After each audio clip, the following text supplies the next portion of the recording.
Assalamualaikum warahmatullahi wabarakatuh. Alhamdulillah wassalatu wassalamu ala Rasulillah. Segala puji bagi Allah Jalla Jalaluh. Salawat dan salam semoga senantiasa tercurahkan untuk baginda Nabi kita Muhammad alaihi salatu wassalam. Amma ba'd, kaum muslimin yang semoga dirahmati oleh Allah Jalla Jalaluh. Kita lanjutkan kajian kita. وعن عبد الله بن عمرو بن العاص رضي الله عنهما أن رسول الله صلى الله عليه وسلم قال قد أفلح من أسلم وكان رزقه كفافا وقنعه الله بما آتاه رواه مسلم. Dari Abdullah bin Amr bin Al-As radhiyallahu anhuma bahwasanya Rasulullah sallallahu alaihi wasallam bersabda, sungguh beruntung orang yang telah memeluk Islam serta rezekinya sekedar mencukupi kebutuhan pokoknya, dan Allah Azza wa Jalla pun membuatnya ridho terhadap apa yang dikaruniakan kepadanya. Hadis riwayat Muslim. Ini Nabi alaihissalatu menjelaskan siapa sih orang yang beruntung? Ini orang beruntung. Beruntung di dunia, beruntung di akhirat. Kebutuhan dia di dunia terpenuhi dan keselamatan dia di akhirat terjamin. Itu orang beruntung. Kayak apa orang kayak gitu sih? Berarti orang kaya raya tuh. Enggak ternyata. Kalau yang beruntung itu orang kaya. Kita kan kadang-kadang kalau melihat fulan ya kayak Allah hidupnya beruntung dia. Istrinya cantik. Aduh beruntung ya. Anak-anaknya sukses-sukses. Oh beruntung dia. Keberuntungan itu adalah tercapainya yang diinginkan di dunia dan selamat di akhir. Kalau yang di dunia ternyata enggak tercapai. Capek buat dia. Karena dia terus terobsesi, terus berambisi. Nggak beruntung dia. Orang lain bisa tidur, dia nggak bisa tidur. Gara-gara berburu sesuatu yang memang akan terus meninggalkan dia.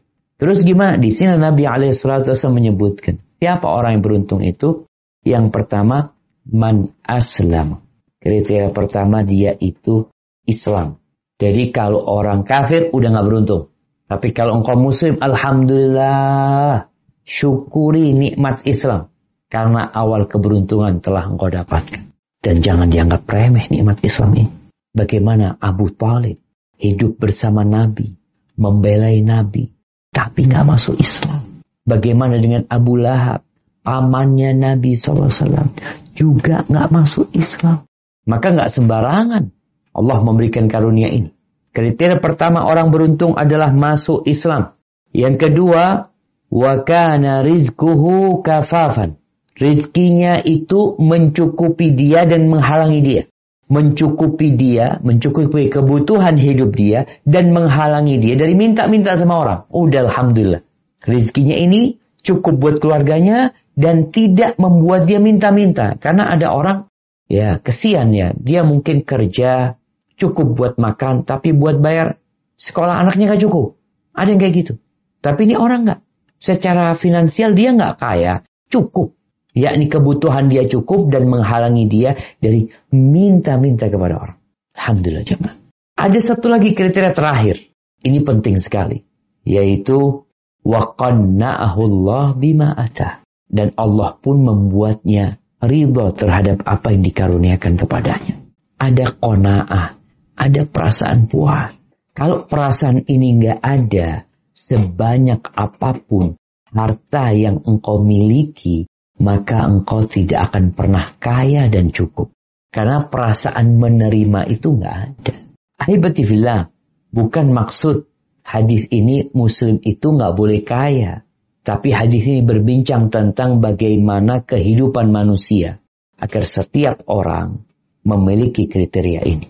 Kalau orang yang Islam dikasih rezeki lebih, seharusnya dia lebih berbahagia. Seharusnya.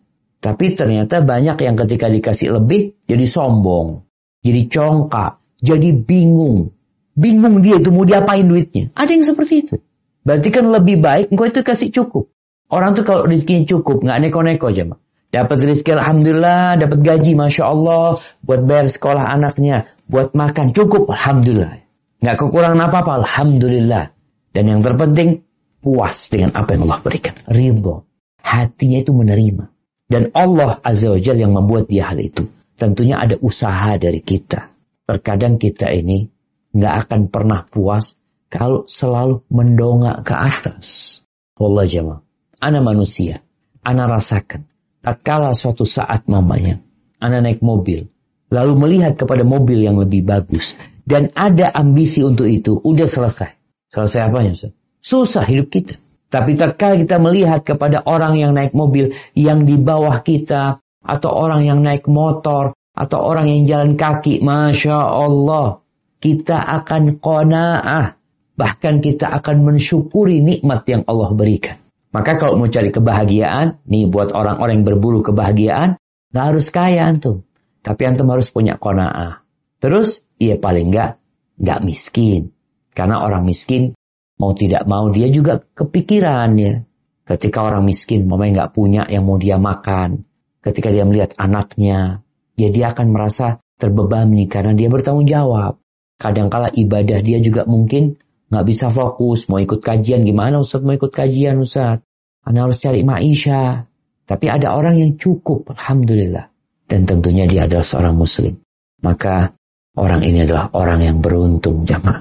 Keberuntungan itu tidak dengan banyaknya harta, tapi dengan perasaan menerima dan keislaman yang kita jaga. Serta kebutuhan yang tercukupi. Jamaah rahimakumullah, itu yang bisa kita kaji. Semoga ilmu yang kita kaji hari ini berguna buat kita dan bisa kita amalkan dalam kehidupan kita. Dan semoga Allah menerima amalan kita. Sampai berjumpa kembali. Barakallahu fiik. Wassalamualaikum warahmatullahi wabarakatuh.